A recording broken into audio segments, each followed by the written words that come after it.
تصور وکړئ چې ستاسو یو ملګری مافیا ډون نیولی او چې تاسو پسې لاړ شئ چې پلیز تاسو نه ریکویسټ دی زموږ دا ملګری پرېږدئ چې مافیا ډون وایي ټیک ته دی به زه پرېږدم خو ما له جادویي جیل راوړئ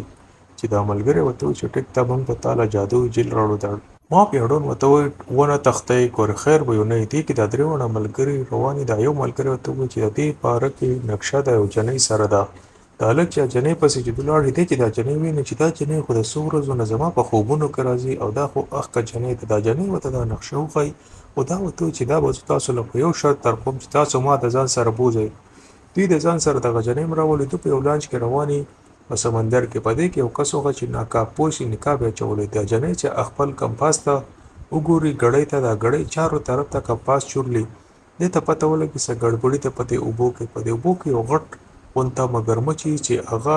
د لانچ لا په مخه جټکې ورکوي د لانچ غوځارولو کوشش ورکوي دا لکه د ټوله لکان ته و چې تاسو دننه په کیبین کې ځان پټ کړئ او دې کې دا مچۍ وښیي چې ډېر غټ غونته شارپ غونته مچۍ په دې لانچ حمله وکړي او دا لانچ پټاو کړي دې کې چې دا هیرو چې کوم دی دې ورسره هم ښه ټیټه مقابله کوي لیکي ورسره خو دا ډېر خطرناکه بلای چې ردې په دې اتیارو باندې اتي ته اړ هېڅ هم نه کېږي په دې کې به کې دا یو تریشول ور ومنډي خو دا چې داسې جټکه ورکړي دی لاړ شي د بش سره ولګي سامان جنګ یې ټکراو شي په دې کې په دا جنۍ هم لیکي دا ټول په ده باندې غوځارونه کوي خو دی کله د اوبو کې پټ شي او کله راوخېږي نو دې کې دا هلکان وایي چې راشئ دی موږ په جال کې راپسوو د جاز دا پاله چې دا راکوزه کړي او په دې کې به دی موږ د مۍ په شان ګیرو دا چې څنګه راټوپ کې دی پکې ګیر شي خو دا دومره طاقتور چې دی ولا د هر سره تس نس وسنس کېږي دا بانس مانس په دې کې د نکاپوس چې راشي د سره الکتریک شوک کې چې هغه د مچۍ له شاټ ورکړي دا مچۍ په توبو د دې لانچ نه ورټوپ کې چې بیا نه راځم په دې کې دی خپل د مخ ورته وښی دی ورته ووایي چې زه داسې یو ساینټیسټ یم او زه هم د جادویي جیل په دې اوبو باره کې معلومات حاصلوم ده په دې کې ناستې روټۍ خوري یو بل سره ګپ شپ لګوي دا هلک ورته وایي چې زه هم تاسو سره تله غواړم که تاسو ما د ځان سره ملګری کوئ نو ستاسو به ډېره غټه احسان وي په ما باندې دا ملګری ورته هم وایي چې ټیک ده په دې کې یو بل هلک وښایي چې د هغه یو جنۍ ملګري چې هغه ورته وایي بهي زه به هم ستاسو سره ځمه چې دې جادویي جیل دپاره دی ورته وایي چې لا ښه ده دا ټول کسان راشي یو غر د پاسه مقبرې ته چې هغه جبه غونته مقبره وي ده پکې بټن دباو کې دوی ته په دې کې لاندې سړی کولاو شي لاره ورته جوړه شي دوی یو مقبرې ته راتننه شي په دې کې عجیبه پهلیانې لیکلي په دې کې د هلک خپل جادویي سکیل سره یو دروازه کولاو کې چې دوی پکې درنه ورننوځي ټوله دنیا د برف وي او دوی پکې وښویږي راښویږي دوی ځان ټینګی را ټینګی خو آخره کې دوی داسې ځای ته لاړ شي چې دا ټول په ښویېدو شروع شي دې کې د هلک دا جنۍ بچ کولو ډېر کوشش کوي خو دا نه بچ کېږي دی رکاو کوي چې دوی بره وګوري او نور پسې هم را رواني نو دوی چې سوچ وکړي چې دا خو اوس موږ د ځان سره ښکته غورځوي خو خیر دا ټول په یو رفتار باندې په دې روان شي دې کې د هلک خیال شي چې هلته کې 13 نوکونه دي د برفو او دې کې یو سوری دی په هغه سوري ته موږ له ځان وښکل غواړي دوی ډېر کوشش کوي خو دوی نه بچ کېږي دا هلک د ټولو لا تکې ورکوي چې اخوا دقه یو غار غونته دی په دې غار کې به دا ټول وځي دا یو لیږي ګزاري په اخره کې د هلک او د جنۍ پاتې شي دوی ځان رکاوه چې موږ څه طریقې سره رکاو شو په څه ځای کې دوی ځان رکاوم کې خو دا هلک چې دی دا نور وباسي او دا جنۍ او د هلک پکې اخره کې پاتې وي دا هلک د جنۍ دپاره خپله قرباني ورکوي دی د جنۍ له لته ورکړي چې دا جنۍ د قصوري کې لاړه شي خیر دی که زه مړ شم خو د جنۍ سره یو هوکي هغه د دې بیګ ته اړم کړي او دی هم د ځان سره بچ کړي د دغه خطرناک پړاو نه د وځي دوی بل یو داسې ځای ته لاړ شي چې هغه ځان له د دې نه هم زیات خطرناک وي دوی چې کته راکوشي په دې کې بیړیی سپي ډېر خطرناک سپي چې دوی یو دروازه ته په ځمکه کې میلاو شو دوی په هغه دروازه کې چابي چې څنګه ولګوي خو چې شاته وګورو غرارې اواز ښیي بیړیی چې ډېرې خطرناکې هغه د ګیټونو رکشکې رکوالي کوي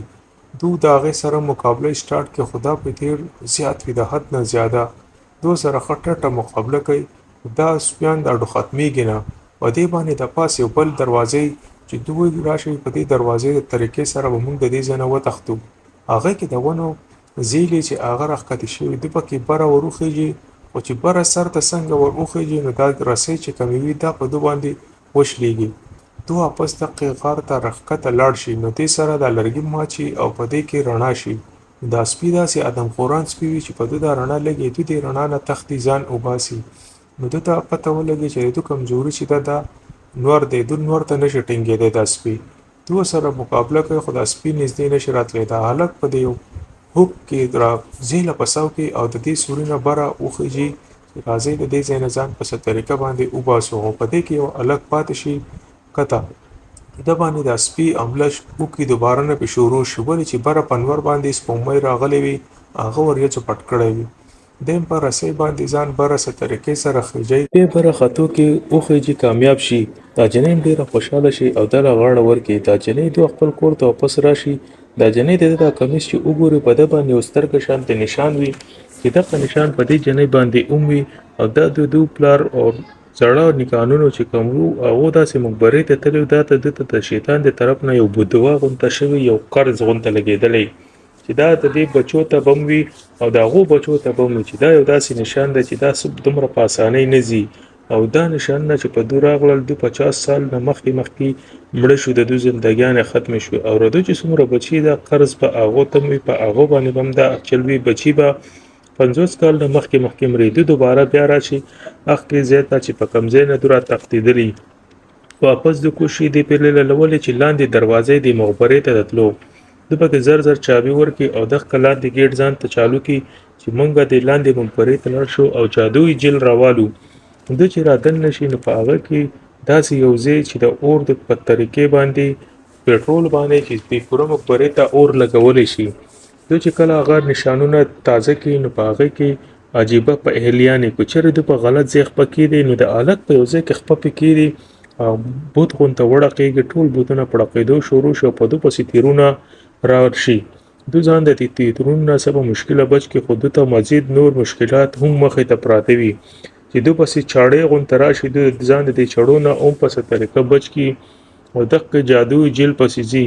ډېرې مختلف طریقې چې دو دا ټول په ډېر مشکله پار کړي او ځان یو سیټ ته راشي چې مخامخ وخه جادویي جیل په یو داسې هوا په ذریعه باندې چورلي. دو چې کله دا راواخلي په بیگ کې واچي چې شاته وګوري دو پسې یو ډېر ښه مکړیانې جولاګان وي چې سم د حد نه زیاده وي هغه په دو پسې راشي. دوی له دغه جولاګانو سره مقابله کوي او ځان ته په طریقه وباسي چې موږ د دې ځای نه وځو. په دې کې د هلک د خپل ملګرو ته چې تاسو ځان وباسئ او زه د دوی مقابله کوم. دا هلکان چې ټول وتښتي دا جنۍ صرف پاتې شي او د هلک پاتې شي. دا جنۍ د دې هلک بچ کولو کوشش کوي چې موږ څه طریقې سره د دې ځای نه وځو. کوئی چې څه طریقې سره دا جنۍ د دې ځای نه وځي دا جنۍ بره په سیړو باندې خېجي خو د جولاګانو دا جال چې کمي دا پکې دا جنۍ راګیره کړي په دې کې چې د کوم ملګري تل وي هغه ورپسې دوباره واپس راشي. دا ټول ډېر په نره د جولاګانو سره فایټ کوي. دوی په دې کې عجیبه غونډه دروازې په هغه دروازو په ذریعه دوی ځان د دې جولاګانو نه یو داسې ځای کې سیب کړي چې جولاګان د هغې نه بیا مخکې نشي راتلی او دوی یو ګیټ وي چې هغه پسې بند کړي او دې قبرستان ته د اور ولګوي دا جولاګان پکې ژوندي وسیږي. دا ټول جولاګانو ته اور ولګي نو په دې کې د دې جنۍ سره چې کم کمپاس وي دې ته داسې محسوس شي چې دلته کې موږ سره خوا کې اوبه دي. دا جنۍ وایي څه کوي خو زموږ شاته د اوبو نه دی. دوی دا دیوال چې کوم وي دا د ماتولو کوشش وکړي چې موږ د دیوال مات کړو او دیوال په زور وهي شاته نه چې کوم میې وي خطرناک هغه هم دا دیوال ماتوي او د دوی لانچ ته چې راختې وي او دوی دغه دیوال مات کړي. په دې کې دا میې چې وي دې پکې دننه راشي. دا هلکان په دغه سوري کې وځي د دغه ځای نه بار دا میې چې راځي په ده باندې یو غټه غونته ګټه راغوځاره شي چې دا میې په هغې کې ګیر شي او مړ شي پکې او دوی ځان د دغه ځای نه راوباسي ټول واپس خپل ځایونو ته راشي. دا ویډیو د باندې خلک لیدلی چینل سبسکرایب کړئ.